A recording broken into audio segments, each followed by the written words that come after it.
Hey everyone, and welcome back to the Transection podcast. Today I'm very excited to bring to you our conversation with Josh Richards, a future Martian. Before we get into that, for those of you who joined us on last week's episode with Sheila Bruno, I really hope that you enjoyed it. I got a lot out of it myself, and we've already had a lot of people write in and tell us how much it meant to them and how relevant it is to them, because I think, there are plenty of people out there who know people or are close to people who go to prison, but they don't talk about it because it's so taboo. And actually, a lot of people are suffering in silence. So it's so important to know about. And it's not a topic I ever thought would be relevant to me personally, but actually, as an adult, I've known quite a few people who've been incarcerated, and it has really left a mark on those lives and really affected people. So I'm so grateful to people like Sheila who are raising awareness of those mental health effects. So today is a very different type of conversation, and I hope that you enjoy it as much as I enjoyed recording it. And Josh is an absolute smasher. Here's a bit about him. Josh Richards is a physicist, explosives engineer, soldier, comedian, and astronaut candidate. One thing Josh Richards can never be accused of being is boring. After a decade of picking up booby traps with the Australian Army, slogging through mud with British commandos, being science advisor to the richest artist in the world, and performing comedy wearing a giant koala suit to confused audiences around the world, Josh started working towards a life beyond Earth in September 2021 after discovering the Mars One project. Selected from over 200,000 initial applicants, Josh is currently one of 100 astronaut candidates shortlisted for a one-way mission to Mars. As an in-demand professional speaker, Josh's storytelling makes for compelling and entertaining corporate keynote presentations on leadership, small team dynamics, and the challenges of life in space that are certain to leave any audience with plenty to think about. With a natural talent for sharing science through stand-up comedy, he's a passionate and highly visible ambassador for science, technology, engineering, arts and math education. And his public science events and school visits inspire people of all ages to engage with science and to discover the sky is not the limit. With potentially limited time left on Earth, Josh remains on the forefront of Earth's exploration as a cave diver in Australia's Mount Gambier region. When he's crawling around muddy, wet holes, though, he shares his experiences of life outside the norm as the author of Becoming Martian, a humorous look at how colonizing Mars would change our species in body, mind, and soul. And Cosmic Nomad, his other book, a deeply personal look at how his life has changed by signing up for a one-way mission to Mars. So I think that you can tell from that Josh is an extremely interesting person, and he's very interested in pushing the limits of what humans can do. And I met Josh originally at a talk that he did at an event in Perth in Western Australia in November of 2018. And he talked all about why diversity isn't just, a bit of a buzzword, and why it's actually really important. And he explained it within the context of sending people to Mars and why it's plays such an important role in developing teams for the Mars One project. And that's really, really what caught my attention and why I reached out to him and said, hey, you probably don't remember me, but would you come on my podcast? And he was like, yeah, of course. He's such a lovely bloke and so fascinating. So I'm really, really chuffed to bring this to you today. Before we get on with the interview, please remember to go and find us on social media. We're on Facebook at the Transection Podcast, on Instagram at Transection Podcast, Twitter at Transection P, and TikTok at Transection Podcast. And also, if you haven't signed up to our mailing list yet, please do so. You just put your name and your email address in the green box at mooksharrishill.com/transection. It takes 5 seconds, and that way you'll be kept up to date with all of our news when episodes are out and other fun things that are going on. Without further ado, here is my conversation with Josh. In a time of great change, we're all making efforts to become more ethical, more educated people. The Transection podcast interviews people from many different backgrounds to bring different aspects of human rights to life through humour, authenticity and personal stories. We are privileged to get a glimpse into different people's realities and to get first-hand advice and information from people on the front line of great social change. I'm Harris Eddie Hill, inclusive coach, speaker and educator, and this is the Transection podcast.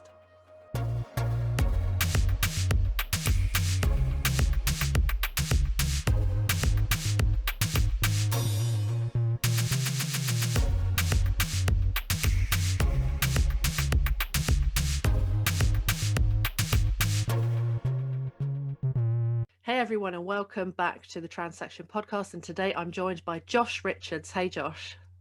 Hey, how's it going? Yeah, I'm good, thanks. How are you?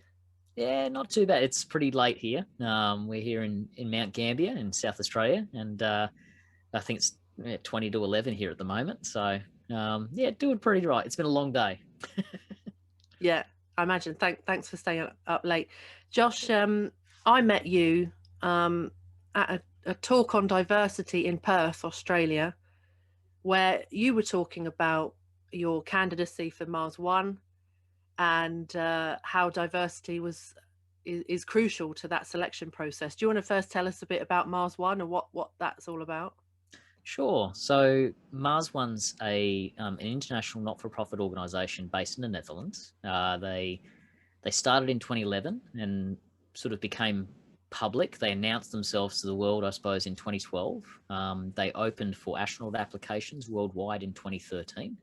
And essentially it was open to everybody. The only selection requirements that were involved was that you were over 18, that you had a basic ability when it came to English. You could initially apply in one of 12 different languages, but English tends to be the language of the space industry. And so over time, they needed you to develop your English skills. And you basically need to be fit and healthy. However, they had a series of other characteristics they were looking for along the lines of resiliency, adaptability, the ability to trust, creativity, all those kind of things that you don't normally see in standard astronaut selection processes. And the other thing they were really looking for was basically your ability to work in part of a team, and especially highly diverse teams. One of the things we saw, especially from the Apollo program, the US going to the moon, was they were all white dudes, all from the same background. They all were pretty much the same age. They all came from the same very small niche of the military. They all had the same height. They all had the same educational backgrounds. And so when they were solving problems, they all solved the problem exactly the same way. And so what Mars One has kind of tried to do right from the start was select people from highly diverse backgrounds so that when they're problem solving, they're really looking at things from different perspectives. And so selecting people meant having those diverse backgrounds, but also being able to adapt and work with people who've got radically different views on the world to what you do. That's cool. So what's the aim of Mars One? What are you going to end up doing if you go? Basically, it's going one way to Mars. So the whole goal behind it is depends on what language you want to use. A lot of folks use colonizing Mars and all that sort of thing. For me, I think realistically what we're aiming to do is establish a permanent human presence on another world. We went to the moon. I say we, the collective species went to the moon in the late 60s and early 70s. This is about us sort of, I suppose if you could talk about going to the moon being your first sleepover as a teenager, this is really moving out of home. This is like you're off to uni and you're properly moving out of home to your first place. And that's realistically what Mars One's aiming to do, try and set up somewhere permanent where you can't just dash home and get mum and dad to do laundry. You're actually going and really establishing yourself and having somewhere solid to live beyond Earth. Yeah. That's cool. Is this just an exercise of kind of pushing the boundaries of what humans can do, or is there a particular reason behind it? I guess we've all got different motivations. Each person who's signed up for it. So we had 202,586 people who signed up initially, and every single one of those people had different motivations for wanting to be involved. As that group's narrowed, we've started to get to know each other a little bit better. They've narrowed that group down to 100 now. And I've had the chance to meet nearly half of them. and everyone's got diverse backgrounds about why they want to be involved, what their motivations are. I suppose in my case, it's about being curious, about wanting to discover more about the universe we live in. And to me, Mars is the next natural step for that, for being able to go somewhere that we haven't been before. We've gone and sent robots. We've gone and explored sort of electronically or through teleoperation, but to actually have human feet on Mars, walking around, picking up rocks, doing all those kind of things. That's a very visceral experience. It's radically different from what we have at the moment. And I want to see that human experience sort of discovering more about the universe by going out into it.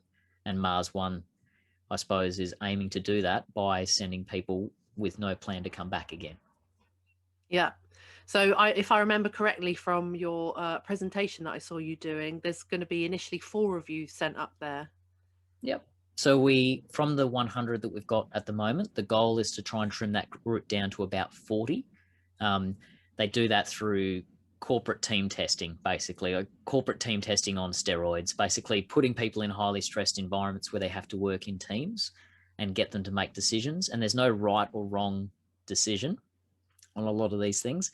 It's more about how you work together as a team and how you listen to each other's voices and acknowledge the different members of your team, and what maybe the quietest member actually has a perfectly useful skill set that's ideal for solving the problem that you're in, but the person with the loudest voice is drowning them out.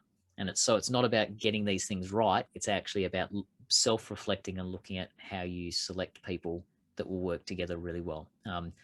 That'll bring the group down to about 40. They then are looking to basically take us camping for 2 weeks. And if you want to find out who you will get along with long term, go camping with them. Trim that group down to about 24. And then you're basically looking at about 10 years of training / selection. So it's an ongoing job application. There's never a point where you've been accepted and you're going. You're still always being tested. You're always still being assessed. And the goal is to try and either help people become more effective team members or filter out those folks who aren't adapting and who aren't integrating into their teams, and replace them with people who are. So the eventual goal is to have a team of 4 who are as diverse as possible. Initially, Mars One was talking about 2 men and 2 women.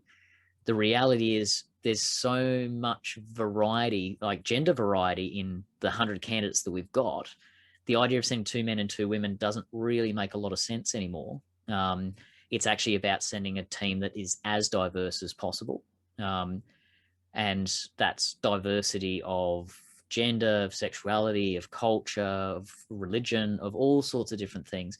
Folks who are looking at the same problems, but from radically different perspectives. And if they can work together to solve those problems, they will find far more effective solutions than they would if everyone's seeing it from exactly the same perspective. Yeah, that's really cool. And I have to say that's one of the key parts of your presentation that I saw you deliver in Perth that's really stayed with me, because up until that point I'd never heard anybody put diversity in such a useful and essential terms. It's vital.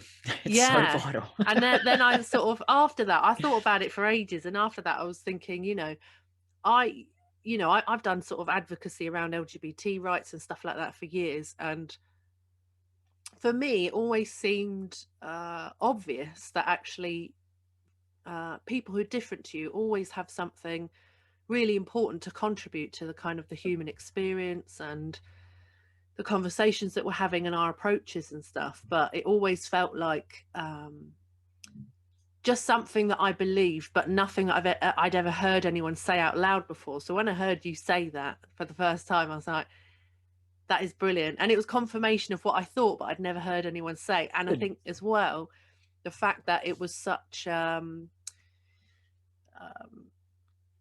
progressive idea that people would go to Mars, and we're talking about the teams and the thousands of people it would take to get a team to Mars and then to live there and think about how they're going to sustain themselves.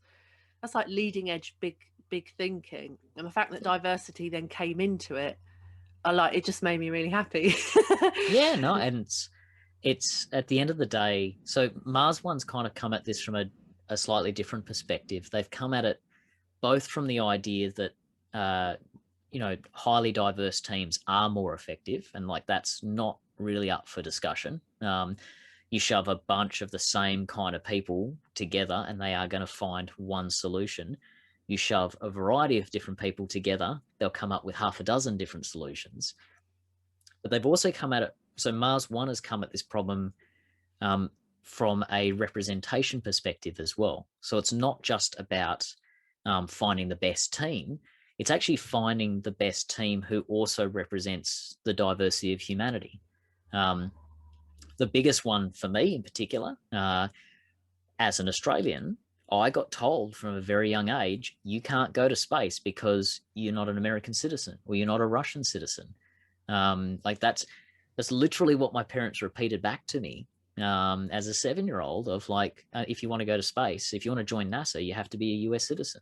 So this idea that the patch of dirt that you call home somehow defines who you are as a human, and your ability to go and explore space or do whatever is somehow linked to a patch of dirt that realistically, they're just lines on a map. But the idea that you couldn't go and do these things because of where you were born or what your background was, that never made sense to me. That kind of drove me nuts a bit as a kid. It made me immensely frustrated that I wanted to do this really cool thing, and it didn't matter how hard I worked or whatever I did, I was being prevented from it because of where I was from. So the really cool thing, I suppose, about Mars One right from the start is they've wanted to try and represent people from everywhere. So there's no point selecting 4 Americans or 4 Russians or whatever. This is supposed to be something that all of humanity is involved with. So you need to select from all of humanity. So there was no nationality restrictions when it came to this. And I think that's one of the things that's probably upset a lot of people inside the space industry about Mars One, is that they're this Dutch, since when have the Dutch been sending people to space? But it's not the Dutch sending people to space. It's 2 Dutch guys who came up with this idea to try and get people from all around the world to be involved in space, to find highly effective teams that represent all of humanity. And it's kind of that dual action that Mars One's really trying for. Yeah, I like that. It's quite revolutionary, but at the same time, I guess to me and you, it's like obvious. It shouldn't be revolutionary. Like it makes perfect sense that you would find people, if you're going to be sending something that's for all of humankind, you would select from all of humankind. But that's not, unfortunately, there's a lot of PR spin that gets put on space stuff in particular, and a lot of fairly vicious nationalism that comes through underneath all of it. And then we talk about representing all of humanity, but only these people that look like this, that came from this background, as opposed to all of humanity. And I think there was a philosophy researcher that I was reading a lot of a few years ago, I think by the name of Michael Regan, who talked a lot about queering space, like trying to make space as diverse as possible from all these different perspectives. Because if you look at astronauts, you look at NASA astronauts in particular, they're all white dudes. They all go to Ivy League colleges. They all come from the same background. And occasionally, it sounds awful, but you'll see like a token woman thrown in there or someone of color, and it feels like tokenism. It looks like tokenism. And when you start looking at the stats, it really looks like tokenism. So it's not representing humanity. It's representing this very niche, almost twisted vision of what is right, and what we should all aspire to be. And that's not right. How do you think that these kinds of approaches of kind of valuing and realizing how essential diverse thinking is, how do you think that we could then turn that around and utilize that kind of thing within society? Because I find it, to me and you, this approach is obvious and it makes perfect sense. And it kind of makes it, I guess this conversation would potentially make a joke out of like equality hires and stuff like that. Yeah. But I mean, with all of these conversations that you must have had with so many of your sort of co-candidates and stuff, what key thing do you think that we're missing out in terms of like everyday society? I think the big thing that comes through with all of it, and I'll steal a line from some folks that I know back in WA through the Women in Tech, or Women in Tech WA. They use a motto quite regularly of, if you can see her, you can be her. And I think the big thing is, so many folks have got these visions, these stereotypes of, say, what an astronaut is, or what a scientist is, or what an engineer is, or what a doctor is. And the reality is, it's because it's this stereotype that gets reinforced all the time. You turn around and say scientist, and the first stereotype that people come up with is a nerdy looking guy in a lab coat. The reality is, a scientist is people going out and doing all sorts of weird and wonderful things to discover more about the universe we live in, to collect data, to try and understand this world, to try and understand this universe. That's what science is, and people who do that are scientists. They don't all look the same. They don't look like some crusty old physics lecturer with, elbow patches and all that sort of stuff, a tweed jacket. Like, that's not what a scientist looks like, but that's the vision that we've got. And that's something that gets reinforced through media. It's something that gets reinforced through stereotype, gets reinforced by, I suppose, those old boy networks in particular. I have a degree in applied physics, and if you looked at the folks that I studied with, they look like physics students. They look like they're nerdy guys, and there was very few women in the group. And most of them, unfortunately, were pushed out because of the fairly hostile, toxic masculinity that would go on in that environment. So that then reinforces that stereotype. And it makes it all the harder for someone to come through and break it, because this is the way it's always been. And I guess the big thing from something like Mars One, part of the reason why I latched onto it the way that I did, was that it really was coming at things from a first principles perspective. We have this technology. What technology is required for us to get to Mars? Full stop. Like, how do we get people to Mars? What technology is available today to do that? And the two guys who basically started it turned around and said, okay, 4 people. The technology is at the point now where we could send 4 people. We could get them there, but we can't bring them back. So let's work on that. And rather than coming at it from a perspective of, oh, this is what we've always done, this, and we need to partner with this association, and bringing all those kind of that cultural toxicity that comes from a lot of these places, they came at it from a first principles perspective of, this is the problem, and this is one way of solving it. And kind of cut people out of the equation, and then have brought people, and then sort of gone, okay, well, if we are going to send 4 people, forget about what we think, what all the stereotypes we might have had. Who do these 4 people need to be? And if it's a mission for all of humanity, then they need to represent all of humanity. So I think things like Mars One come along, and they act as a fantastic example for going and breaking stereotypes elsewhere. They also act as a fantastic stereotype, as a fantastic example of first principles thinking, of, rather than going, oh, we've done it this way for so long, and now we're going to go and do this slightly new thing.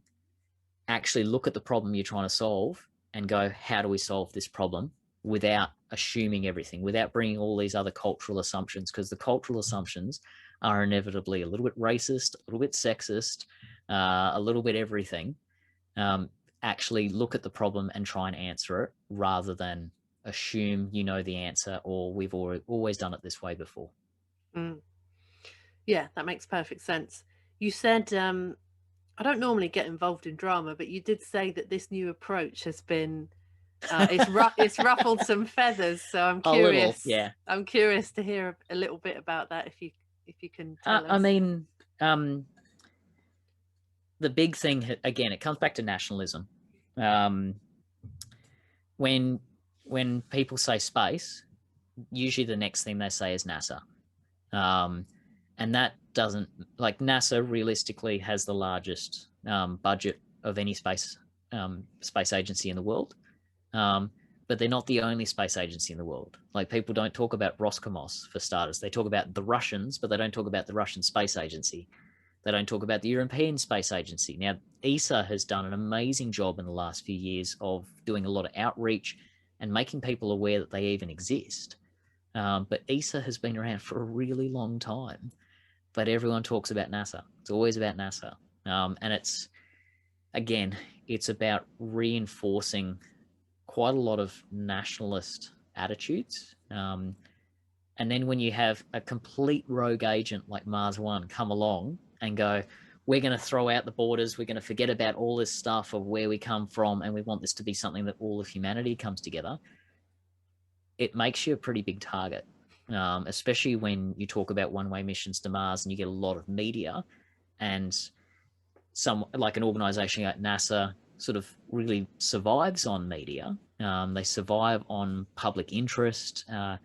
To then suddenly have these unknowns come along and be getting huge headline news, it brings out a lot of nastiness. And I'm not talking, like, NASA's never publicly made any comment about Mars One ever, but folks who live and breathe and love NASA, or live and breathe ESA, or the Japanese space JAXA, the Japanese Space Agency, or Roscosmos, or whoever, to have someone come along and go, forget about borders, it tends to upset everybody.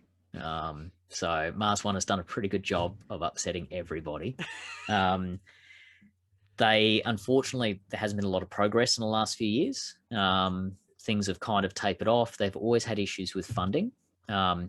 And that has just provided even more ammunition for everybody. And a lot of this stuff, because it comes from a nationalist background, isn't just about space folks. It's also about, journalists who are interested in space or support whatever their country's doing in space, writing articles that are particularly hostile, and often, in many cases, misinterpreting reality, misinterpreting facts, because it suits a nationalist narrative that they might not actively know that that's what they're doing, but inside, the best way to engage their readers from such and such country is to work with that narrative, rather than try and do something different. Yeah, I imagine that's, I mean, I can only kind of equate it to my own work, that the people who are interested in get involved really tend to be just very open-minded and just interested in the best outcome. Yep. But the people who don't like it so much are much more interested in identity and protecting tradition. Yeah. Which is interesting. So where is Mars One at the moment? Because I think when I saw you, you'd said something, it was a little over 10 years that they were kind of aiming for. So they'd been talking about launching in 2031 and potentially landing people in 2032. Realistically, we haven't seen a lot of movement in the last 4 or 5 years. If I'm brutally honest about all of it. And it's played from a personal perspective, like I was involved from the start. As soon as they announced in September, I think it was September of 2012, I found them. I was writing a comedy show about sending people one way to Mars when I found them, and they had just made their first public announcement. And so I've been following this thing all the way through since then.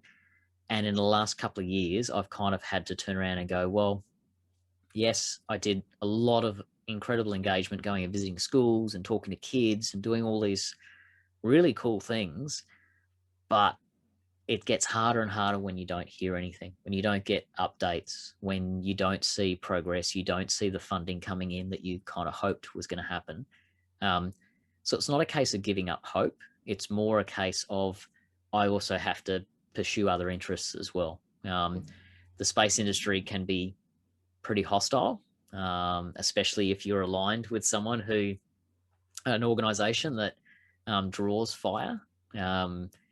And so the science communication side of things that I was doing a lot of in years gone by, I've stepped right back from, because things haven't changed. I haven't seen enough progress. I still do bits and pieces. I was meeting with the Mount Gambier Library today to organise to do an event talking to kids about Mars, but I've had to sort of step back a bit, and I suppose ask myself why I was drawn to it in the first place. And the big thing was curiosity and exploration.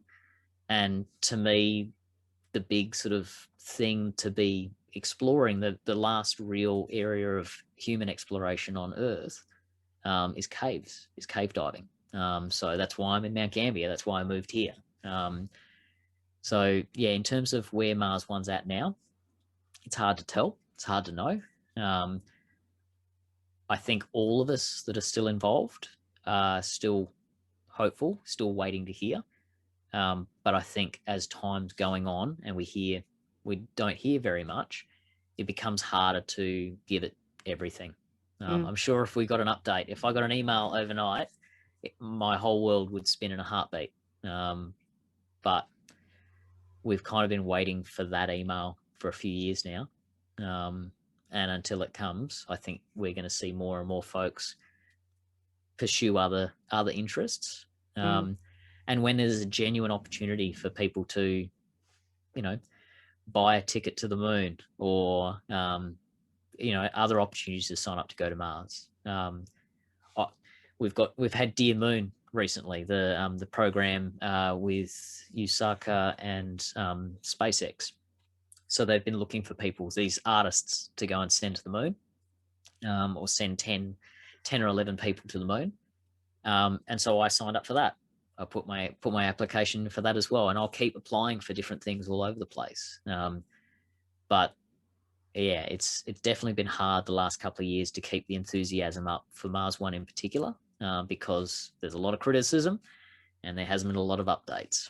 So yeah, and I think it's one of those things that it will happen eventually. Like humans will make it happen, but in the meantime, I think if you're that sort of person who, I don't know if you are an adrenaline junkie, but I know your background's quite no. I'm really not. I know my background might reflect that, but I'm really not. Yeah, I suppose for your listeners, like I worked for the Army as an explosive engineer, as a combat engineer for quite a long time. I moved across from that into clearance diving, so getting rid of sea mines underwater, and then went and worked with the Royal Marine Commandos, and then stand-up comedy and all these different things. But the truth is, I've always been quite clinical about all of it. And so I've been involved in high-risk environments, operated in a lot of high-risk environments, but it's not because I've pursued it because it's dangerous. In the case of the military, like I come from a very military family.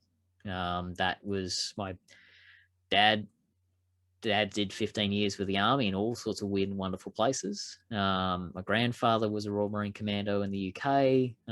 Like if you trace our family tree back, Army engineers aren't called private. So when their first rank isn't private, it's called sapper.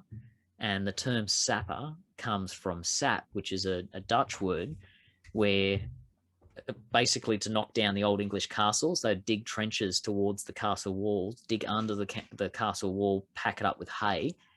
And that was called a sap because they'd set it on fire and it would drop the castle wall. So the first kind of military engineers built these things called saps to knock the walls down. And that's where the term sapper comes from.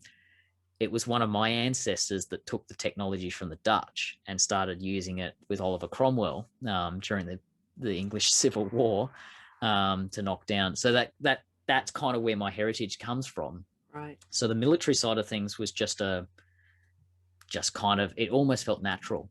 And it was something I was very good at. I'm very good at learning how to place explosives in the right place and manufacturing stuff and doing all that. So that was a natural talent to that, but it wasn't, I'm going to blow something up. I wasn't excited by that. It was just, I'm very good at this and I'm going to use my skills to do it. Stand-up comedy, I felt like I had a lot of things to share, a lot of stories to share, especially from the military. and I had a lot of background from science, I suppose, that I wanted to engage the public with. And so I was using jokes as a way to engage people, not because I wanted the rush of standing on stage, because I would often come off and feel sick, come off and vomit because I was like stressed from the attention. No way. But I felt like I had a job to share this stuff with people. So no, I'm definitely not an adrenaline junkie. I'm curious and I'm interested, and I like to apply my skills as best I can. And I sign up for things that might be high risk, but I always do it because I'm interested, because I'm curious. Yeah, that's cool. That's probably a healthier thing than chasing a high. No, that's cool. Yeah, I can imagine that signing up for, because I know that when you were talking about it initially, and you talked about, you know, the excitement of kind of being selected, and you hadn't told your mum in time before the press release went out, and she was like, because she found out from the press, right, and not you. Well, sort of. So I'd found Mars One. This is way back when I first found it. I was writing this comedy show for what was supposed to be the 2013 Edinburgh Fringe, and I'd basically written this article for my website at the time. I'd found Mars One, and I'd written this article saying, this is what I'm going to do. Like, folks knew that I wanted to get out of comedy, and my next show was probably going to be my last one. And that's where the whole Mars thing came from, this metaphor for one-way exploration, one-way trip out of comedy. And I'd found an organization planning to do it for real. So I wrote this post on my website saying, this is what I'm going to do. I'm going to sign up for it. I had a scheduled post to go out on Monday, knowing full well that every Sunday I would call mum. So I was living in Brighton at the time in the UK. And every Sunday I would give mum and dad a call. And for some reason, we missed the call that week.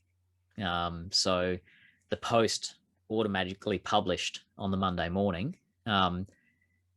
Time zone differences and all that sort of stuff. I basically got a phone call very early on a Tuesday morning in Brighton, and mum was in tears going, what is this that you've signed up for? Like, I hadn't even signed up at this point, but she knew me well enough and the way that I'd phrased things in the article that I was definitely going to be a candidate. And I think it scared the hell out of her that she knew I'd probably have the right skill set for it. So yeah, that kind of went public before I'd had a chance to speak to mum and dad and give them a bit of heads up. They've been amazing supporters through all of this. Like, it was a really hard start. And the idea that your little boy is going to go off to Mars, I don't know. It was definitely a challenging thing for them to wrap their heads around initially. And I still don't think mum understands the desire or the drive. What she has seen is how it's brought me to life. I was definitely lost. I was definitely bouncing from different professions, trying to find a sense of meaning, find a sense of purpose. And this gave me it. This gave me a laser focus on, this is really important. I have a set of skills and I want to use them to support this thing as best I can. So yeah, mum and dad were pretty shocked initially. But from there on, they become amazing supporters, especially when it came to the school visit side of things. Mum in particular went to a lot of effort, trying to connect me with the schools, trying to get me to go and visit. And as we talked about, between mum and I, if someone like me had come and visited me when I was 12 or 13, and talked about one-way missions to Mars or going to space, I'm fairly certain I would never have joined the military. I would have gone, like, I was already going down that science path with my physics degree. I probably would have pursued that further. I would have realized that there were more opportunities than there were. I felt like space was cut off to me because I'd been told that only Americans or only Russians could go. And so, you know, space isn't an option. So what's the next thing that you do? You look to dad as a role model, and dad got rid of old bombs for the army. So it's like, cool, well, I'll go and do that then. And it wasn't until literally 20 years later, sitting in a dingy little apartment in North London, drunk just before Christmas, and having an ex-girlfriend play an album by Lemon Jelly. And the second song on the album is called Spacewalk, and they use all these samples from the Mercury and Apollo program. And yeah, I'd had a few drinks, heard this thing, and burst into tears, and remembered that I'd always wanted to be an astronaut. Like, I'd wanted to be an astronaut since I was 7. And it had taken literally 20 years in the middle of it, of me being lost, until I realized what I really wanted to do. So yeah, and I think when you've got the sort of personality that wants to ask the questions and push the boundaries, and you know, I relate a little bit. I don't know that I want to go into space, but I definitely have that thing of like, well, why is it that way, and what is out there, and why can't I do that? And I think when you're like that, you know, I think sometimes people are like, can't you just get a job and just settle down and just get into life, just in some kind of routine? And you're just like, no, it's not in my nature to do that. I can't do that at all. And taking risks as well. Like, I still do it now, and I recently just quit my full-time job. And people are like, what are you going to do next? Thank you. That's awesome. Yeah. And people are like, what are you going to do? And I was like, well, I'm going to see if I can get this, my own stuff going, really. Because, and they're like, but you've got no handhold, no, you know. And I was like, well, I don't think I'll die, so it'll probably be fine. That's it, that line. So like, I was going to jump on the back of that, but you've said it. Like, you're not going to die. I suppose I come from a slightly different experience, where I've been in situations where, like, if you fuck this up, people are going to die. And then that kind of puts everything else in perspective as well, where you later on turn around and you're getting really upset about something, or someone else is being really stressed about a certain thing, and you take a step back from it and like, who's going to die? No one's going to die. And if someone is going to die, then you deal with it as best you can. But at the same time, like, people still die, but they're probably not going to die from this. Yeah. You missing the bus to get to work or whatever. Like, at the risk of saying who gives a shit, but like, kind of who gives a shit? You quitting a job. Like, if it's not the right job, then the risk is that you're actually staying somewhere where you're missing out on other opportunities, other things that you might be doing instead, because you want to hang on to this false sense of security that having a job is going to keep you safe. And it's like, it doesn't keep you safe. No.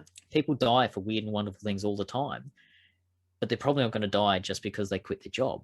Yeah. So, well, exactly. And I think, you know, sometimes you can be in a job that's so soul destroying that actually that's going to get you far quicker than anything that will happen as a result of leaving. Yeah. Well, it's funny that you're talking to me now. So at the, like, I'll pop the suicide discussion trigger warning thing on the front of it. Go on. But we're actually a couple of days away from an anniversary for me, where I decided to stick around.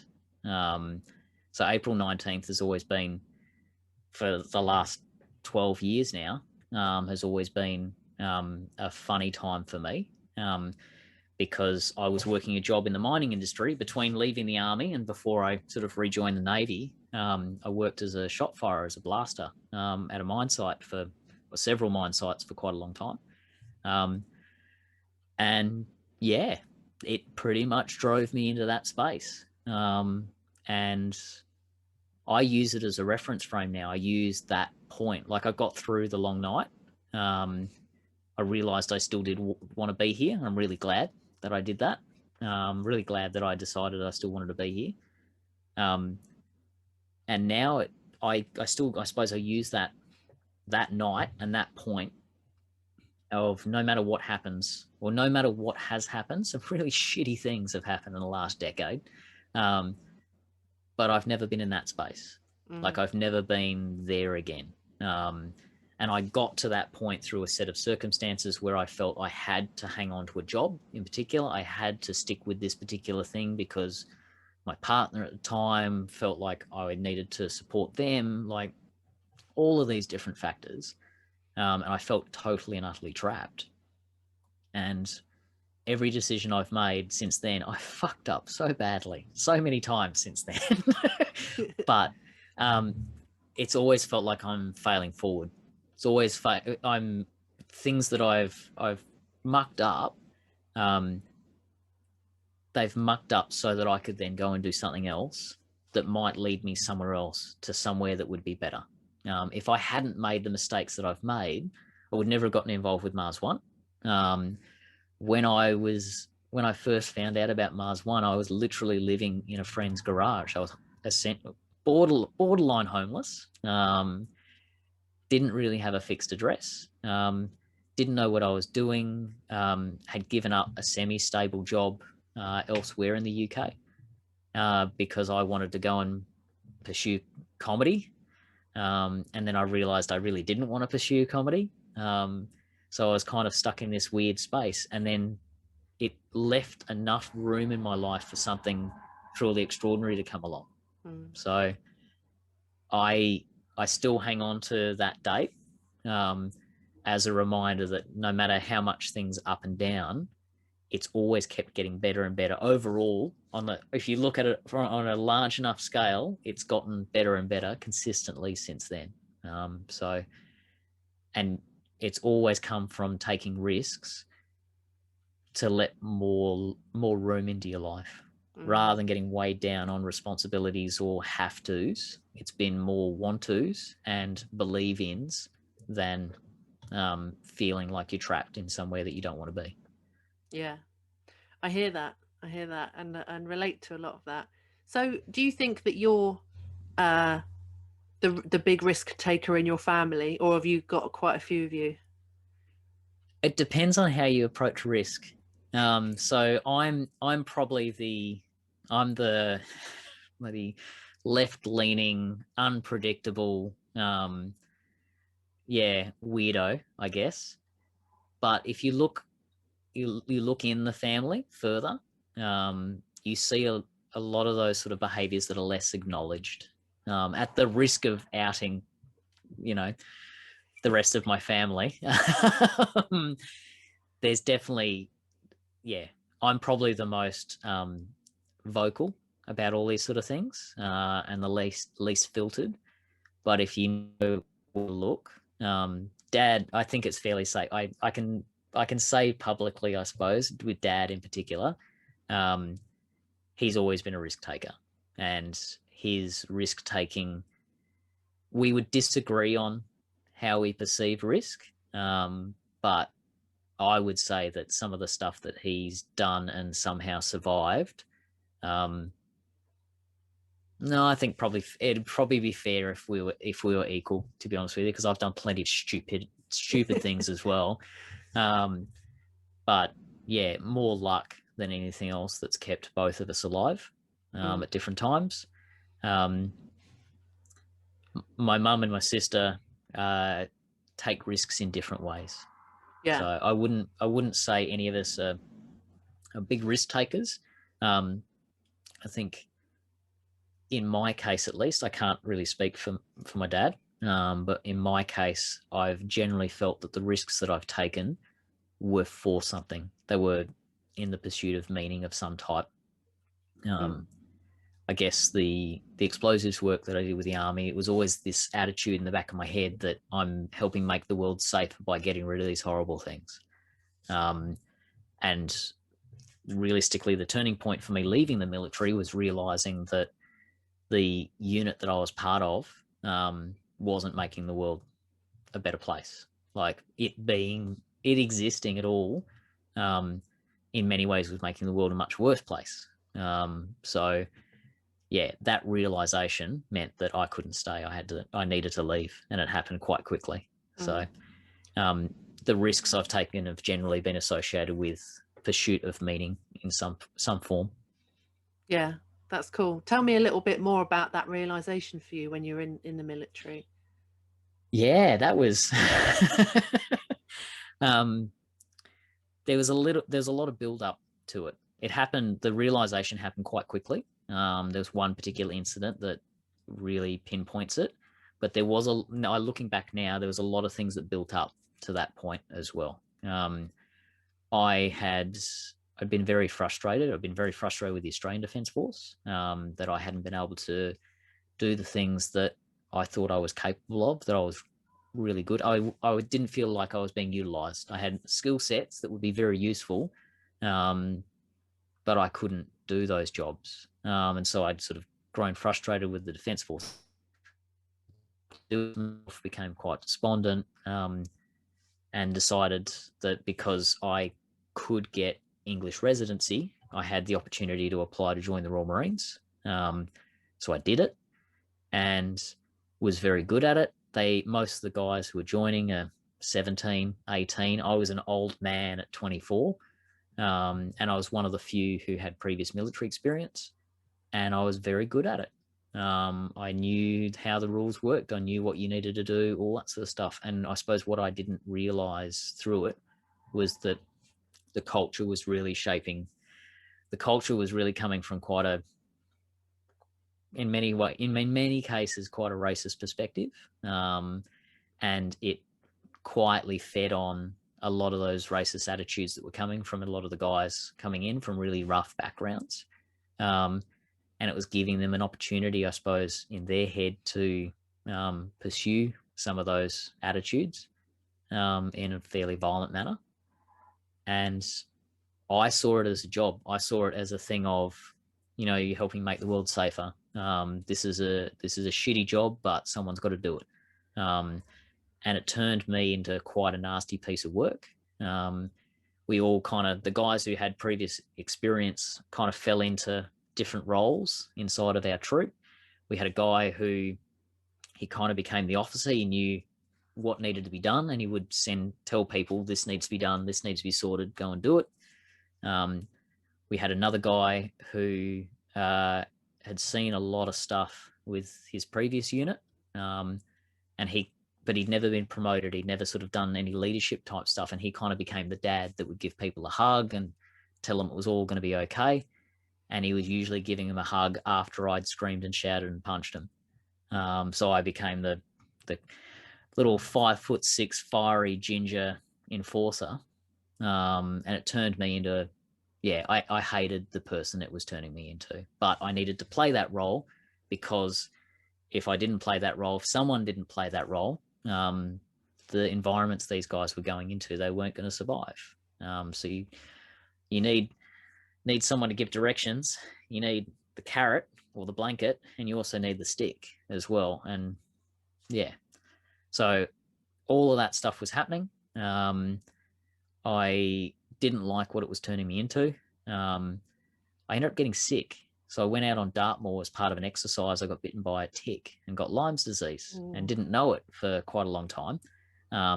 Went from being one of the fittest guys in a commando troop to not being able to walk up a set of stairs in 6 weeks. And they're like, what is wrong with you, Richards?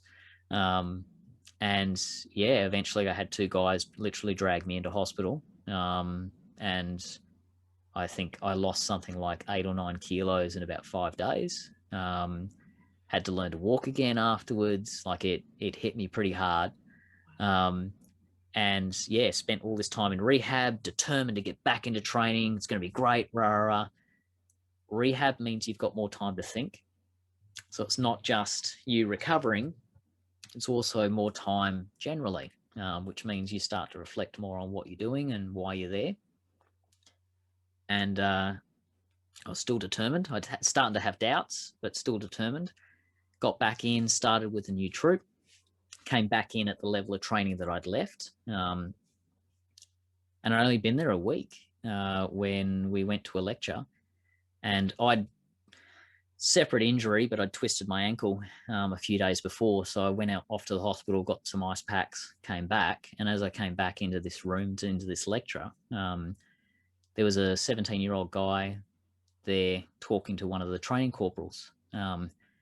and the training corporal's looking at this kid, confused. And basically, the moment I've walked in through the door, the corporals turned around and said to this kid, like, so you're telling me if you had a Taliban prisoner, you'd shoot them? And the kid's just gone, yep. And I'd shoot his family too. And I just sort of went, I don't belong here. I don't think I ever belonged here. And yeah, it was I'd been building up to that. I'd seen that bloodlust. I'd seen that culture being cultivated in a lot of cases. And hearing horrifying stories that story is bad enough to share with your listeners. I don't need to share more, but yeah, hearing plenty of things from Afghanistan, from Iraq, from the Falklands, from everywhere, and just going, nah, this is not where I belong. And so yeah, I put my discharge paper. I was already past the point where I could discharge easily, where I could leave easily. But I basically turned around to him and said that I couldn't shoot someone. And I know that's an unusual thing to say, but I had to have that realization. It took me until I was 24 to actually come to the realization that I could never shoot someone. The scariest night of my life was a night with the Royal Marines where 4 of us nearly died of hypothermia, and I had to casevac out the other 3. And that scared me far more than anything has ever scared me in terms of close calls for myself. And I got through that night and thought about it afterwards and went, I couldn't ever do something to another person where their friends had to do what I had to do that night.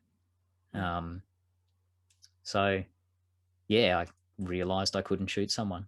And to be fair, the Royal Marines don't really need people like me if you can't do your job, and that is a part of their job.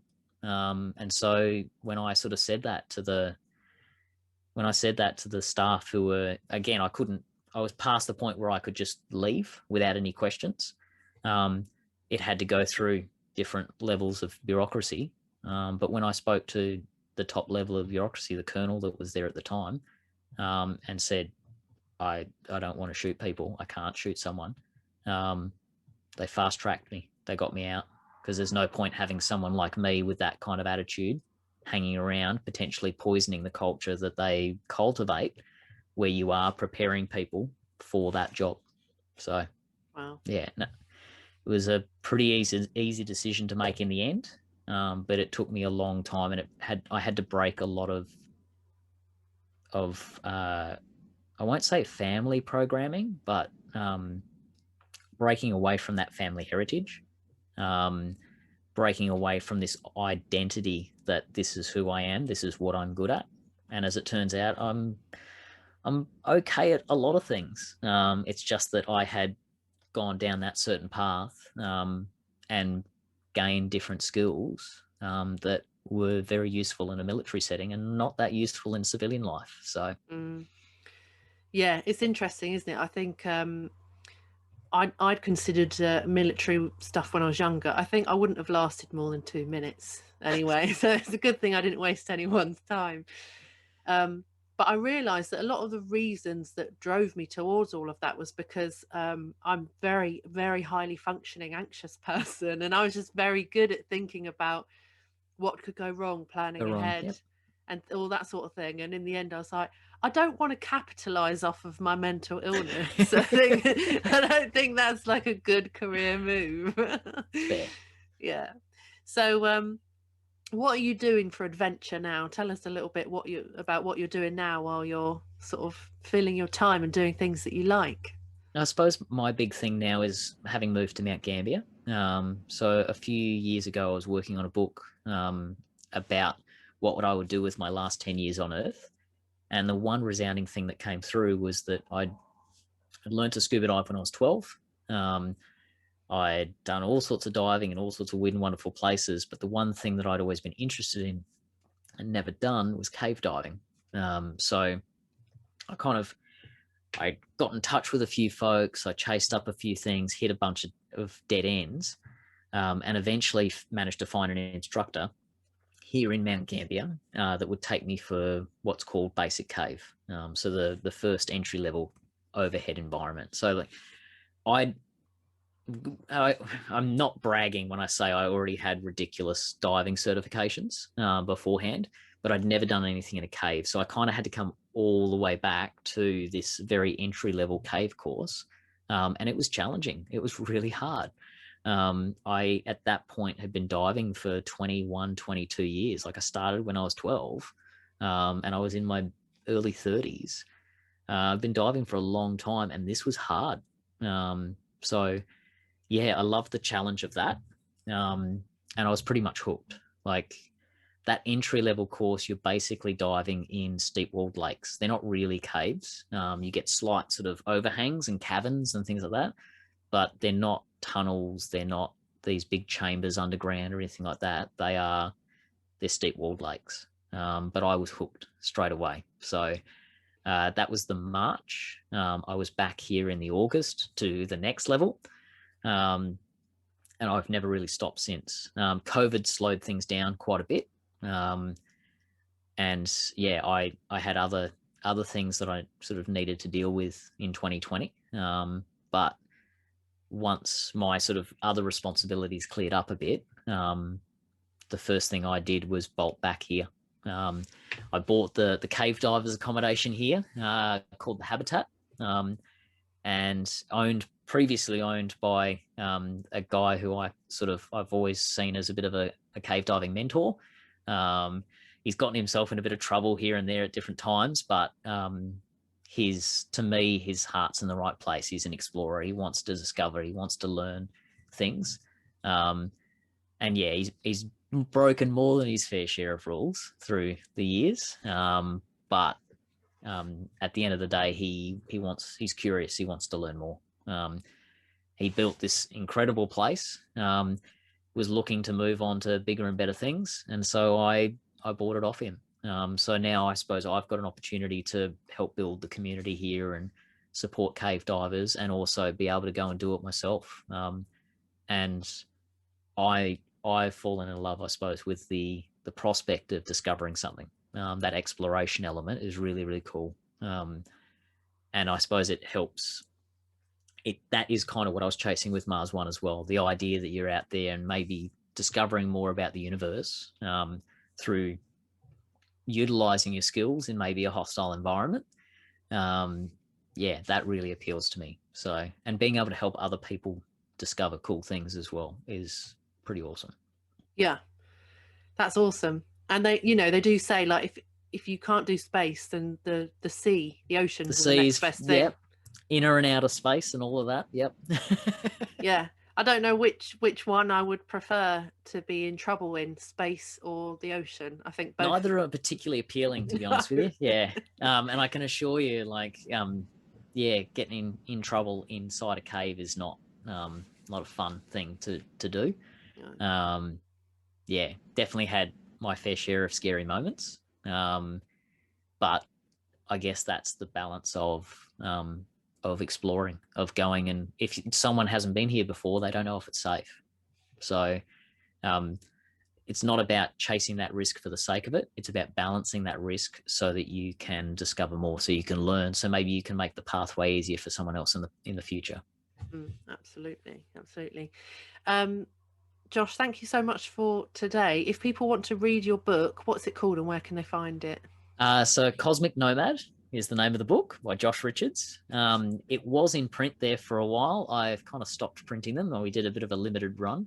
But both Cosmic Nomad and my first book, Becoming Martian, are both available on Amazon. Nice. Josh, it's been a pleasure today. Thank you so much for coming on. Thank you. It's been an absolute pleasure. It's been a great conversation. Hey, and thank you so much for joining us on today's episode. If you've enjoyed it or any of the episodes before now, please do leave us a review. We're always so pleased to hear from you. And next week, I am bringing to you my conversation with the one and only non-binary trans recording artist extraordinaire, Freak Daddy. I started following him on social media some time ago, and everything he posts just absolutely had me roaring with laughter.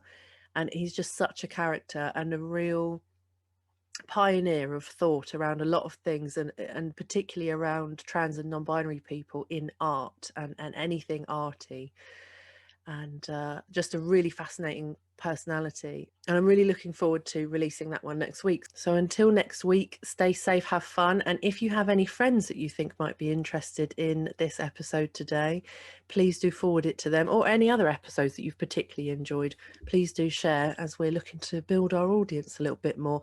Not that you're not enough, because of course you are, and we wouldn't do this without you, but we're looking to try and reach more people, because there's lots of important things coming up that we're talking about, and I really think that it can help people and also entertain them. We also go for that as well.